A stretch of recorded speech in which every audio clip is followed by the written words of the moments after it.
Welcome back to எம்மி மம்மம். இன்றைக்கி நம்ம பார்க்க போகிறது ரொம்பவே டேஸ்டான ரொம்பவே ஈஸியான கேசர் பேடா. சரி வாங்க இது எப்படி பண்ணுறதுன்னு பார்க்கலாம்.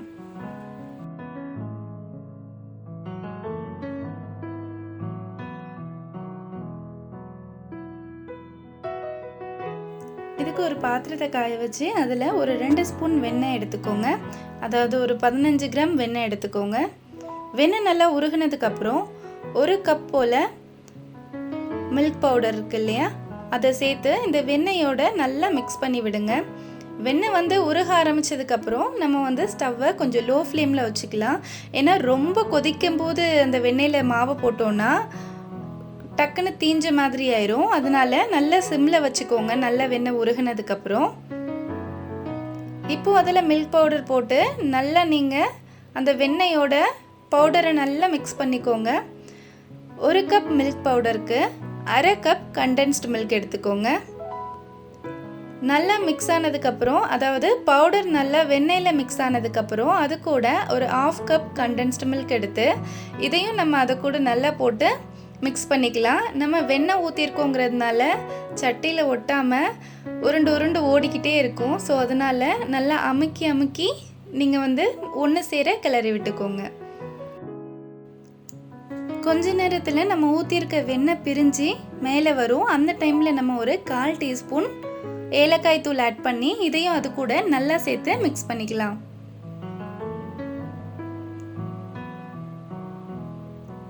முன்னாடியே ஒரு 3 டீஸ்பூன் பாலில் குங்குமப்பூவை ஊற வச்சு வைங்க.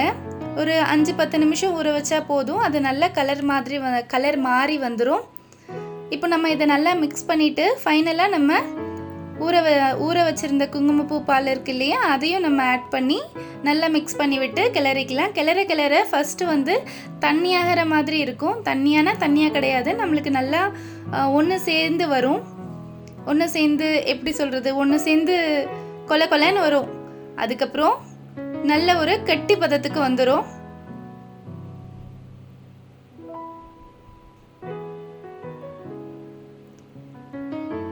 இதை நல்லா கைவிடாமல் கிண்டி விட்டுக்கிட்டே இருங்க. இது கெட்டி பதம் ஆனதுக்கப்புறம் ஒரு க்ளே மாதிரி வரும். க்ளே மாதிரி ஆனதுக்கப்புறம் நம்ம ஃபேன் காற்றுல வச்சியும் இதே மாதிரி அமுக்கி பண்ணோன்னா சூடு போயிடும். கை பொறுக்கிற சூடு வந்ததுக்கப்புறம் நம்ம இதை பால் மாதிரி உருட்டி அவ்வளோதான், லட்டு மாதிரி பிடிச்சிட வேண்டியதுதான். இந்த டைமில் நான் ஸ்டவ் ஆஃப் பண்ணி இதை ஆற வச்சு எடுத்துக்கிறேன். இப்போ பார்த்தீங்கன்னா எனக்கு இது நல்லா ஆறிடுச்சு.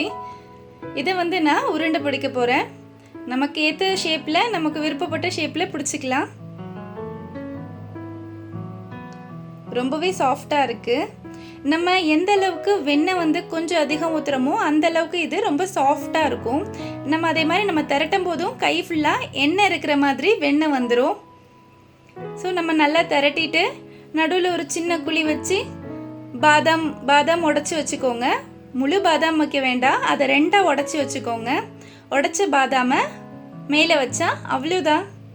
ரொம்பவே ஈஸியான ரொம்பவே டேஸ்டான நம்ம கேசர் பேடா ரெடி ஆயிடுச்சு. இருக்கிற மாவில் நான் எல்லா பாலையுமே ரெடி பண்ணிக்கிறேன். மில்க் பவுடர் தான் எடுக்கணும்னு இல்லை, நீங்கள் வீட்டில் சோள மாவு இருந்தால் அதையும் எடுத்துக்கலாம். சோள மாவில் 1 கப் சோள மாவுக்கு பாதி கப் 1/2 கப் சுகர் சேர்த்துக்கோங்க. சுகர் பவுடர் சேர்த்துக்கோங்க. மிக்சியில் சுகரை நல்லா பவுடர் பண்ணிவிட்டு நம்ம எந்த டைமில் மில்க் பவுடர் ஆட் பண்ணணுமோ அந்த டைமில் சோள மாவு அது கூடவே சுகர் பவுடர் இதையும் சேர்த்தும் இதே மாதிரி பண்ணிக்கலாம். இப்போ பார்த்தீங்கன்னா சாஃப்ரான் நம்ம சாஃப்ரான் போட்டோம் இல்லையா, குங்குமப்பூ, அது எல்லாமே உள்ளே போய் ஒளிஞ்சிக்கிச்சு. நம்ம போட்டதே வீடியோ எடுக்கும்போதோ ஃபோட்டோ எடுக்கும்போதோ நம்ம செஞ்சால் மேலே அழகாக காட்டணும் அப்படிங்கிறதுக்காக தானே. இப்போ என்னோடதெல்லாம் உள்ளே ஒளிஞ்சிக்கிட்டாங்க. உள்ளே இருக்கிறவங்கள உருவி வெளியே போட்டுட்டு இனிமேல் நான் ஒன்றா திரட்டிட்டு ஃபைனலாக நான் அது எல்லாத்தையும் எடுத்து மேலே நல்ல ஒரு அழகாக வச்சுப்பேன்.